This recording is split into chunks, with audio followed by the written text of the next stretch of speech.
lihat ini kan sementara kan kalau investor juga pasti ingin membawa produksinya keluar begitu. Nah, Anda Ya. melihatnya apakah kebijakan ini tentunya nanti ke depannya akan justru semakin berdampak kurang baik begitu, bukan hanya kepada iklim investasi tapi juga justru ke produksi dari migas dalam negeri itu sendiri begitu. Ya. Jadi kalau saya lihat ya investor itu dia sih pengen-pengen aja jual gas ke dalam negeri ya, asal dengan harga yang sesuai dengan keekonomiannya dan membawa profitabilitas lapangan tersebut gitu ya. Jadi makanya saya bilang harus balance ya. Mereka juga nggak bisa nutup ekspor, kita juga nggak bisa cuma hanya fokus ke dalam negeri atau fokus ke luar negeri, ke ekspor juga, itu harus balance. Dan investor itu paham kok.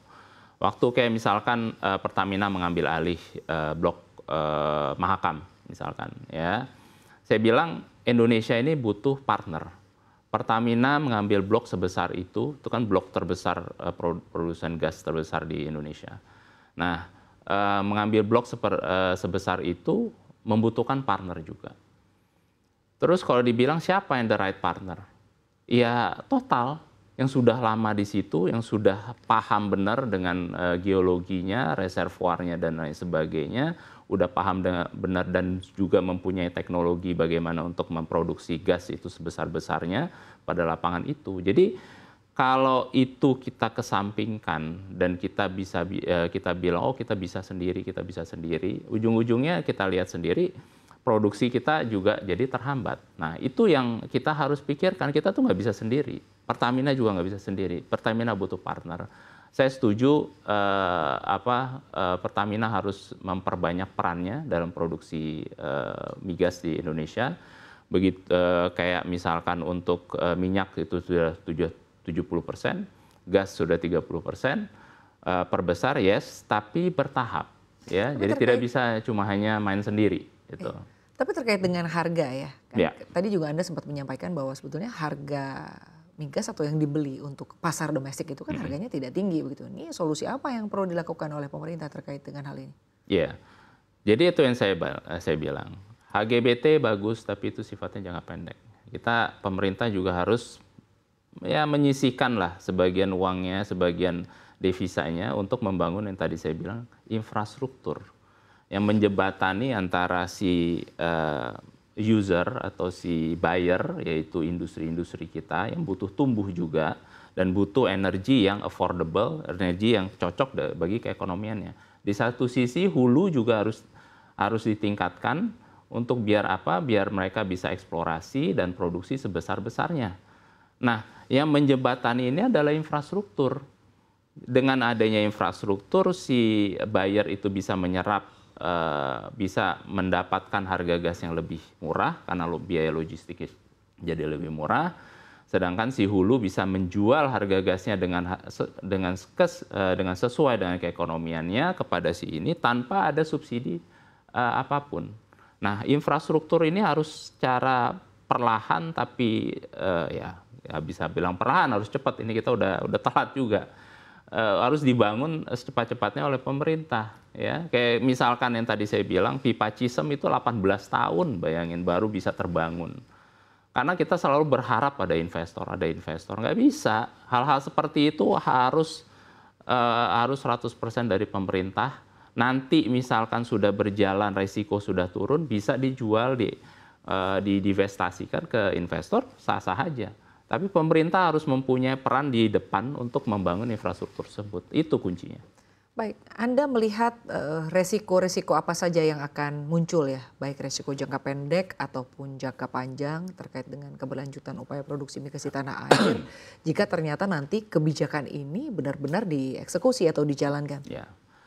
Kebijakan anti ekspor yang tidak balance. Yang tadi saya bilang, ekspor nggak bisa ditutup, tapi harus dibalance. Nggak bisa juga kita menutup pasar domestik, ya. Karena domestik kita juga butuh tumbuh, industri kita butuh tumbuh.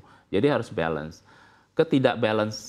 Kalau tidak balance, itu akan berdampak dari minat investasi. Iklim investasi akan menurun. Kenapa? Karena kita lihat, wah ini pemerintah itu hanya fokus ke dalam negeri juga tidak bisa membeli dengan harga rendah, harga tinggi ya.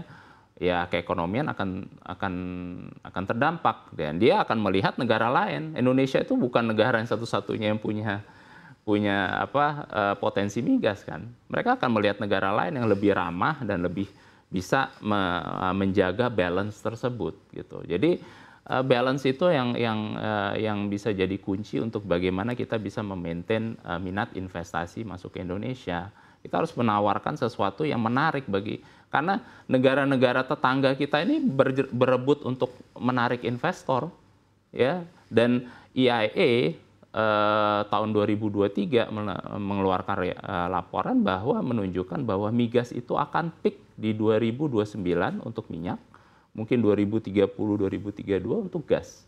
Begitu itu peak, ya, minat investasi juga akan mengikut nurun. Jadi makin akan susah negara itu untuk menarik investor untuk migas. Sedangkan di Asia ini kan masih banyak kebutuhannya. Ya, Cina juga masih butuh migas. Jepang aja masih nggak bisa keluar dari gas. 98% energi di Singapura itu pakai gas, ya. Sedangkan investor itu makin lama makin sedikit. Jadi makin susah kita untuk bisa berlomba-lomba menarik investor.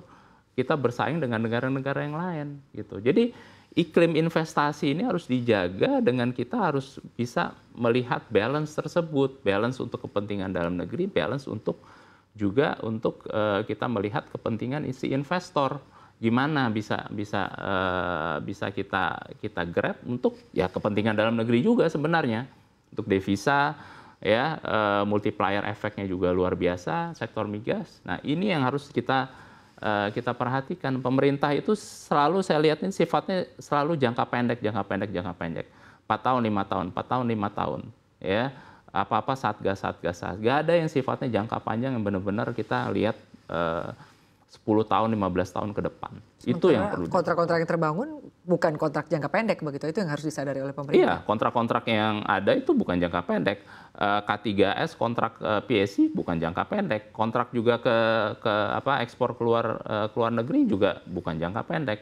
Jadi kita harus lihat itu secara jangka panjang, nggak cuma strategi jangka pendeknya aja, ya. Karena itu selalu yang mungkin politisi-politisi kita tuh memikirkan nanti kita pemilu kayak gimana nanti, Pak. Jadi itu tuh harus kepentingan nasional harus menjadi prioritas nasional secara jangka panjang, bagaimana Indonesia ini maju dalam waktu secepat-cepatnya. Itu yang